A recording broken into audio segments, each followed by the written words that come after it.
You think you remember Cook Islands, the Mutiny, playing voodoo, the bottle twist, but this season is way wilder and weirder than you remember. From island love confessions to the birth of vote splitting, these are the 10 moments that made Survivor Cook Islands unforgettable. Coming in at number 10, Survivor makes its boldest, most controversial twist yet, and promptly regrets everything. Cook Islands opened with a visual that stopped returning fans in their tracks. 4 tribes divided explicitly by race. This wasn't your usual men versus women or young versus old gimmick. This was you go here because of your ethnic background. They have been divided into 4 very unique tribes: Asian American, Caucasian, Latino, and African American. Immediately, media backlash swelled. Major sponsors pulled out. People thought Survivor had finally jumped the shark. And if you were watching this season for the first time in the 2020s, like many newer viewers, you likely paused to double check you hadn't accidentally hit play on a Fox reality show from 1995. But here's the complicated part. While the optics were appalling, the outcome ended up shifting the entire series in a more exclusive direction, at least for a few seasons, until they finally decided to step up their game with Survivor 41 and on. Before Cook Islands, Jeff Probst himself said 80% of Survivor applicants were white, and believe me, the contestants were concerned about their optics for the season as well. I honestly was stunned. I mean, this was crazy. I mean, on one hand, I think it's a great opportunity because I think it's wonderful that there's more minorities. Of course, that doesn't excuse the actual twist. This wasn't diversity, it was diversity stunt casting. You don't get a medal for fixing a problem you created by making an even bigger mess first. Different ethnic groups. I mean, is that kosher? I don't know. And in classic Survivor fashion, they chickened out anyway. After 2 episodes, the tribes were shuffled and the whole race-based twist was completely buried. To be clear, this wasn't just an uncomfortable viewing experience, it almost ended the series altogether. I see myself going home, getting some mashed potatoes and gravy. What do you say? I said I can easily see myself getting some mashed potatoes and gravy. Coming in at number 9, Stephanie gets voted out because she committed the unspeakable crime of craving mashed potatoes. That's it. That's the moment. In a game where people lie, cheat, and pretend their grandmas are dead, Stephanie dared to say mashed potatoes and gravy sounds good. And her tribe treated her like she handed in her resignation letter. I was like, damn, this girl's done. You know, the other day she made that comment saying, vote me off, guys. You know, I feel like I'm the weakest link, but that was just icing for the cake today. Let's set the scene. Christina was annoying everyone, and the vote seemed locked. But then, out of nowhere, Stephanie spoke about food. She didn't quit. She didn't ask to be voted out. She just had a very normal, very human moment of weakness. And somehow that turned into a full-blown assassination of her Survivor dreams. It was Nate who sounded the mashed potato alarm. According to him, this wasn't just a side of comfort food. It was a coded message that Stephanie had checked out. A warning sign, a red flag, a loaded baked potato betrayal. I told Nate that she's like, part of me could really use some mashed potatoes tonight. Oh, really? Yeah. What followed was a game of telephone, but instead of the message getting distorted, everyone just doubled down. By the time it got to Adam, Stephanie might as well have said, I'm done, send me home. No one even considered that maybe she was just hungry and venting after losing. Have they never watched Survivor before? These people talk about food more than they talk about strategy. Some people are saying that you are making comments that you want to go. Like you want to go home and, eat mashed potatoes or something. Even when Stephanie explicitly said she wanted to stay in the game twice, it didn't matter. The damage was done. Her potato prophecy had sealed her fate. You know what? I just may as well just keep my mouth shut. I said I was just, having fun, I didn't expect him to take that and turn it into some big deal. So while Christina remained busy spilling octopus stew and barking orders like she was still on the force, Stephanie was voted out for fantasizing about a home-cooked meal. Were you outraged when Stephanie was voted out because of some potatoes? Did you think the tribe division was wild? If you agree, give this video a like because you fit right in, and subscribe to Russell Muscle TV so we can surpass the inferior Russell Hanson subscribers. Coming in at number 8, Ozzy becomes the greatest Challenge B Survivor had ever seen, and maybe ever see. There's no doubt why he was a prime choice for Survivor 50. He is a legend, no doubt. In a season with only 6 individual immunity challenges, Ozzy won 5 of them. That's more than Colby, Tom, Terry, or Mike managed percentage-wise. And Ozzy was up against people like Adam, Parvati, and Yul.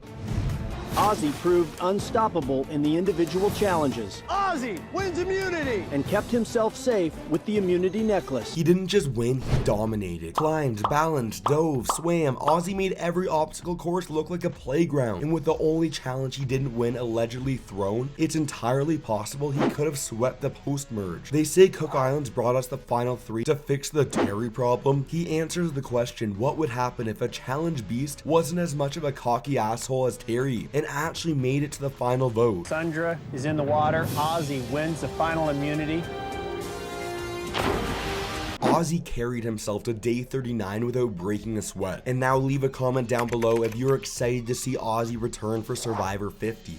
Coming in at number 7, Cowboy invents the single most important strategic move in modern Survivor, right before he gets blindsided. It's episode 6 of Cook Islands, and we're at the tail end of the pre-merge. This season introduced Exile Island and reworked the hidden immunity idol. Now it's a super idol, meaning it can be played after the votes are read. Suddenly, having the idol is more powerful than ever. Jonathan Penner and Candice Woodcock have both taken turns banished to exile, and on a tribe of 8, Cowboy's paranoia and instincts are flaring. He becomes convinced that one of them has the idol, but how do you flush it without risking a tie? Enter the dream. I had this dream. These people were coming into this village, and they were kidnapping people, and they had this robe, and they just wrap around them, and they fly real quick, and become invisible to others. This is not a metaphor. Cowboy literally dreams he's in a bank being handed 3 credit cards. 3 credit cards by a mystical banker. He wakes up, immediately draws strategic conclusions, and pitches a plan to split the votes. 3 for Candice, 3 for Penner, 2 for someone else. If either plays the idol, the other goes home. If neither does, you still get one of them out. Defeat the immunity idol. You could flush it out. And I woke up and I go, whoa, playing voodoo. It's outrageous, it's kind of genius, and it is literally the first time this kind of strategy appears in Survivor history. Before playing voodoo, tie votes were disastrous. After playing voodoo, every player would know what it meant to split the votes. Plan voodoo would split our votes between Jonathan and Candice, forcing a 3-3 tied, and if Jonathan has the hidden immunity idol, it forced it to be played. It becomes the backbone of modern gameplay, but it all started here with a dream and 3 votes. Unfortunately, it never gets off the ground. Yul listens to the pitch, he even plays along with the name, but he has other priorities. He trusts Penner and Candice more than the unpredictable Cowboy. And oh yeah, Yul has the idol. He doesn't need to flush it, he needs to control it. I think the plan is ingenious. I know that neither Jonathan or Candice have the hidden immunity idol because I have it. So instead of implementing Plan Voodoo, the Alliance quietly flips it around and sends Cowboy home. I've got 2 naked guys in a hut. You're making 2, aren't you? Yeah. But the numbers are in my favor. Coming in at number 6, the legend of Parvati Shallow begins not with an idol, not with a blindside, but with a hot tub. It's day 34, and a couple of these finalists have won a spa reward. Hot showers, clean clothes, and an insanely oversized hot tub with champagne. Yul, Parvati, Ozzy, have a nice time at the spa. If you're going as you are, you'll get cleaned up at the spa. Head on out. Parvati, the last of the Raro Alliance, slips into the water alongside Yul and Ozzy. She's wearing her bikini, they're wearing their tickets to the final 3 around their necks. What happens next is the beginning of a legacy. I have a little champagne and some wine in me, and so we just took off our pajamas and hopped in the hot tub. You guys want to see the Great Cook Island humpback whale? She flirts, she smirks, she giggles with Yul, and basically hosts her own personal season of the Bachelorette Immunity Edition. In my pants, and I wasn't even wearing any.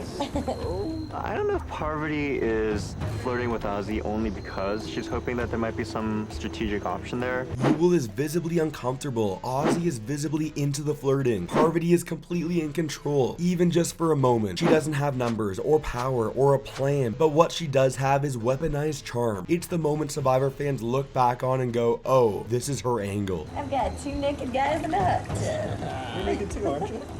Yeah. But the numbers are in my favor.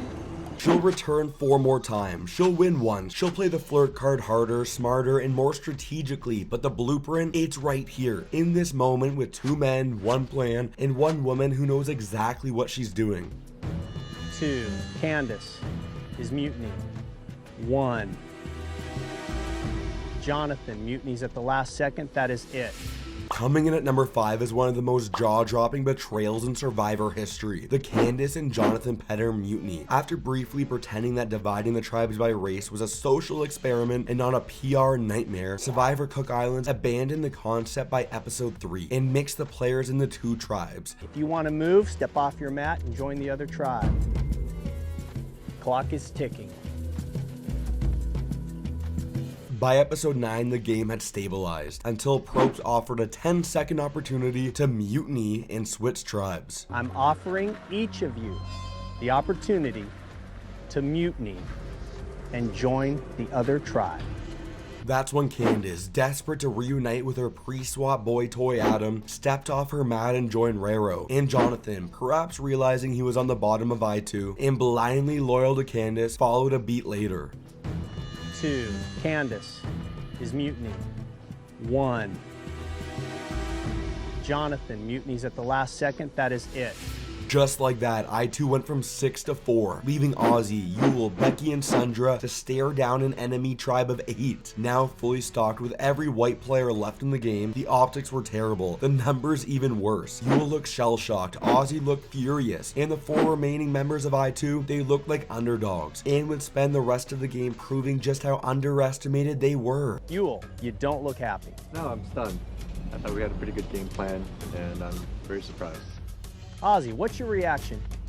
It doesn't really surprise me. This wasn't just a big move, it was a historically terrible one. It blew up the middle of the game, turned the final 4 into a revenge arc, and cemented Aitu's transformation from a regular tribe into a Survivor fable. Candice from Raro tribe. Yeah, after the last challenge, we sort of mouthed the words "I love you" to one another, and so that was my prize, and my prize was her. Coming in at number 4, Billy Garcia falls in love. Candice says "we love you," and Billy, hearing wedding bells, cue the tragic guitar solo. It's episode 2 of Cook Islands, and things are already spiraling on the Aitutaki tribe. Billy, a heavy metal guitarist with zero interest in camp life and even less in physical exertion, has become deadweight. Ozzy, sensing the tribe's growing frustration, engineers a strategy so subtle and sportsmanlike, they throw the entire immunity challenge just to get rid of Billy. We lost the challenge basically on purpose, and I'm sorry to say that, but it's something that we had to do. Billy dug his own hole by just not working. But right before the challenge ends, a magical moment occurs. Billy, watching helplessly from the sideline, calls out that he's next to be voted out. Candice, who probably just felt bad, calls out "we love you." Billy responds instantly, "I love you." We love you. I love you. One thing left to do. It is unclear if Candice even heard him. Fast forward to Tribal Council and we learn that Billy did hear Candice. In fact, he heard everything and he is now in love. My prize isn't even the $1 million. My prize was that I fell in love in this game. Love at first sight. Her name is Candice. You can practically hear the record scratch. Candice from Raro tribe. Yeah, after the last challenge, we sort of mouthed the words "I love you" to one another, and so that was my prize, and my prize was her. Yes, that's Candice. How beautiful. I think it's just, you know, love at first sight. I think it's just a rapport thing. So you're absolutely sincere right now. I'm dead serious. Billy left the game torchless, millionless, but in his mind, in love. We'll move to a tiebreaker.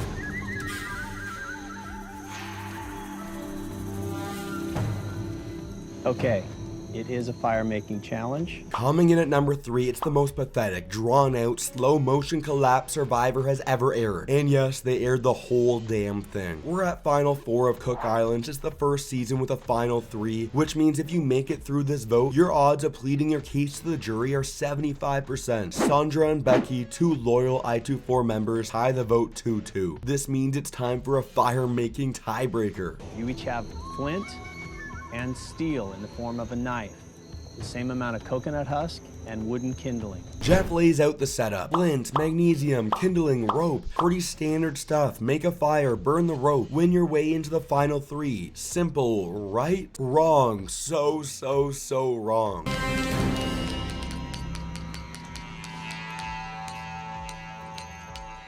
"30 minutes pass, not a spark, not a flame. The jury starts shifting in their seats. Adam looks like he's aged 10 years. Parvati is practically asleep.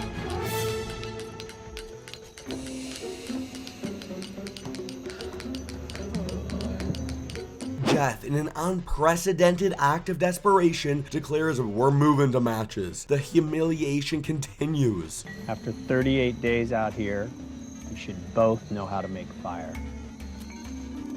90 minutes in, Jeff delivers the dagger. After 38 days, you should know how to make fire. Sundra is out of matches. Becky is still fumbling. Everyone looks like they'd rather be anywhere else. Then finally, Becky gets a flame. It crawls up the rope with all the urgency of a dial-up modem, but it's enough. And speaking of the Aitu Four, at number 2, we have the bottle twist. Was it rigged or was it fair and square? Tell me in the comments if you want something like this for Survivor 50 or a future season. Let's set the scene. After Candice and Penner mutiny, the Aitu Four, Ozzy, Yul, Becky, and Sundra are left hopelessly outnumbered. Worse, the Raro alliance that now dominates the game is mostly white. With the race-based twist already abandoned, production finds themselves staring down a PR nightmare. A white majority alliance steamrolling to the end in a season meant to emphasize diversity. You have a bottle. The bottle is sealed. You will take it back with you to camp, bring it to tribal council. You will open this bottle after the vote. At the next immunity challenge, Jeff unveils a sealed bottle to be opened after tribal council. Raro loses, and now all they can do is wait and see what's inside. I have this feeling of like dread, like I don't want to open it, I don't want to know, because it's going to be something really bad, but who knows. They get to tribal council and vote out Rebecca. Easy enough until they open the bottle. You've just voted out one member of your tribe. You will now vote out another. That's not fun. The message inside, you must vote out another member immediately. Jenny follows, 2 players gone in one night. Just like that, the numbers flip. Jenny, tribe has spoken. It's time for you to go. At the merge, it's 5 Raro and 4 Aitu, but Aitu swings Penner back with the god idol. They take control and never give it back. Some fans believe there were 2 bottles. It's never been proven, but in a season full of interference, who's to say? Coming in at number 1 is Yul. That's it, that's the moment. On Reddit, if someone mentions Cook Islands, the reply is Yul. Someone ranks Survivor winners, Yul. Someone posts a gif of a coconut, Yul. The man's name has become a digital summoning spell. And when Yul himself discovered this bizarre ritual, he didn't know whether to laugh, cry, or flee the internet entirely. Frankly, same. Yul. And if you had enough Yul, you're in luck because it's time to hop on over to our video counting down the top 10 moments from Survivor Fiji, the season you didn't even remember existed.